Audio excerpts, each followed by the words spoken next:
तो क्या हार्दिक पांड्या और शुभमन गिल के बीच में बिग फाइट हुई है, ईगो क्लैश हुआ है, कुछ ऐसा जो थोड़ा अनयूजुअल था? वेल, हार्दिक पांड्या गुजरात टाइटंस से कैप्टन रह चुके हैं, गुजरात टाइटंस को ट्रॉफी जिताई है। पहली बार गुजरात टाइटंस आई थी तो हार्दिक की अगुवाई में खेली, ट्रॉफी जीती। दूसरी बार फाइनल में गई।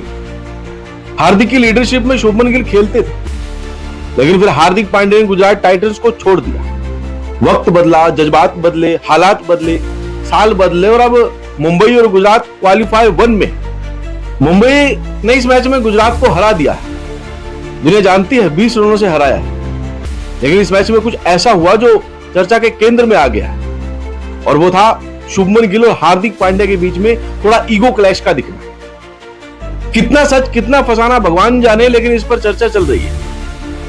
लेकिन हुआ कुछ यूं कि टॉस होता है और टॉस होने के बाद जब हैंडशेक करने के लिए हार्दिक पांड्या हाथ बढ़ाते हैं तो शुभमन गिल हाथ नहीं मिलाते। क्या ये बाय मिस्टेक था कि शुभमन गिल को नजर नहीं आया, या इंटेंशनली हाथ नहीं मिलाया गया? ये चल रहा है, बहुत भयंकर चल रहा है। ट्विटर, सोशल मीडिया, यूट्यूब, हर जगह इसके बारे में चर्चा चल रही है। मैं इस पर यह तो नहीं कहूंगा कि शुभमन गिल ने इंटेंशनली किया, बट सोशल मीडिया पर जिस तरह से दिख रहा है और जिस तरह से रिएक्शन आ रहे हैं, चर्चाएं हैं, अखबारों में खबर छप रही है, यह खबर चल रही है कि शुभमन गिल ने हाथ नहीं मिलाया।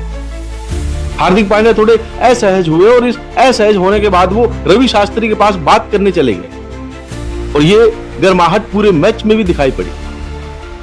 अगर आपको याद हो, जब शुभमन गिल का विकेट गिरा था, हार्दिक पांड्या उनके बगल से गुजरे थे, अग्रेशन दिखाया था, तो साइड में बोल कर भी गए थे, और ये बहुत बहुत बहुत चल रहा है। अब ये सारी कहानी इसलिए आ रही है क्योंकि दोनों इंडिया के टॉप प्लेयर हैं, दोनों बड़े खिलाड़ी हैं, दोनों सुपरस्टार हैं, दोनों इंडियन टीम की आन बान शान जान है। शुभमन गिल फिलहाल इंडियन टेस्ट टीम के कैप्टन बन चुके हैं, संभवतः ओडीआई टीम की जगह जो है वो भी उन्हें दे दी जाएगी।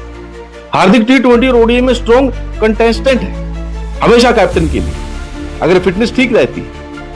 फिलहाल वो मुंबई इंडियन के कैप्टन है, बड़ी टीम है मुंबई इंडियन, उनकी अगुवाई में बड़े बड़े प्लेयर खेलते हैं। रोहित शर्मा, सूर्य कुमार यादव, मिचेल सेंटनर, जसप्रीत बुमराह, बहुत सारे खिलाड़ी हैं जिनकी अगुवाई में खेल रहे हैं। क्या इन दोनों के बीच में ईगो क्लैश है? हार्दिक पांड्या शुभमन गिल के बीच में क्या ईगो क्लैश है? यह सवाल बड़ा इंपॉर्टेंट है, क्योंकि वो जो फुटेज है उससे लग तो रहा है कि यार ये दोनों, मतलब एक होता है ना कि जब आमतौर पर टॉस पे जाते हो तो मुस्कुराते हुए मिलते हैं, जैसे रजत पाटीदार और श्रेयस अय्यर गए, एक अच्छा आई टू आई कांटेक्ट था, चेहरे पर मुस्कुराहट थी, एक दूसरे को विश किया, इजी गोइंग था। हार्दिक और शुभमन के बीच में इजी नहीं था। अब या तो यह हो सकता है कि शुभमन गिल का माइंड कहीं और हो, किसी और चीज को वो दिमाग में लेकर चल रहे हो और उसके बाद ये हुआ हो। दूसरा, इंटेंशनली ना हुआ। इंटेंशनली ना होने की कोई कहानी तो समझ में नहीं आती है, पर जो भी है, एनीवेज आप बताओ ये तस्वीरें आपको क्या कहती है? आपको क्या लगता है कि ये इंटेंशनली हुआ? हार्दिक पांड्या वो इंसान है जिन्होंने 2022 में गुजरात को जिताया था, 2023 में फाइनल में ले गए और अब मुंबई को ले गए, और इनके बीच में पहला एलिमिनेटर हो चुका है, मुंबई जीत चुकी है। हालांकि इसी में ये जो सीन आया था हार्दिक पांड्या का शास्त्री के पास जाना, वो चर्चाओं के केंद्र में, शुभमन के पास हाथ मिलाने की तरफ जाना और फिर रिएक्शन ना आना, थोड़ी हिचकिचाहट का दिखना, असहज वाली स्थिति जो है वो सोशल मीडिया पर दिखी। क्या था, कैसे था पता नहीं, पर जो कुछ था वो ऑकवर्ड मूवमेंट था, और इसी वजह से ये कहानी चली। हालांकि batting coach Kieron Pollard toss के बाद हार्दिक पांड्या के पास गए, कैप्टन से हाथ मिलाया और मानो एक मैसेज देते हैं कि ऐसे हाथ मिलाते। लेकिन इस मैच में ठीक है, मतलब it was a bad day for Gujarat Titans. Rohit Sharma के कैच पे कैच ड्रॉप किए, उन्होंने 2 कैच इंपॉर्टेंट ड्रॉप किए।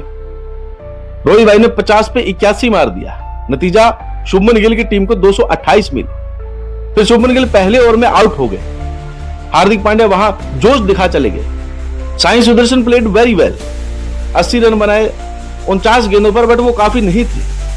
वाशिंगटन ने भी अच्छी कोशिश की, 24 गेंदों पर 48 रन बनाए, फिर वो भी काफी नहीं हुए और 208 पर सिमट गए। गुजरात बाहर हो गई। गुजरात चैंपियन टीम, पहली टीम थी जो क्वालिफाई की थी, बट पहली टीम है जो एलिमिनेट भी हो गई, तो उनके लिए अनफॉर्चुनेट है। बट इस बीच में कंट्रोवर्सी वायरल हो गई, हो सकता है ऑफ डे की वजह से, पता नहीं, मुझे लगा आपसे पूछ लेते हैं, आपको क्या लगता है, क्या ये सही था या गलत? कमेंट में जरूर बताएं।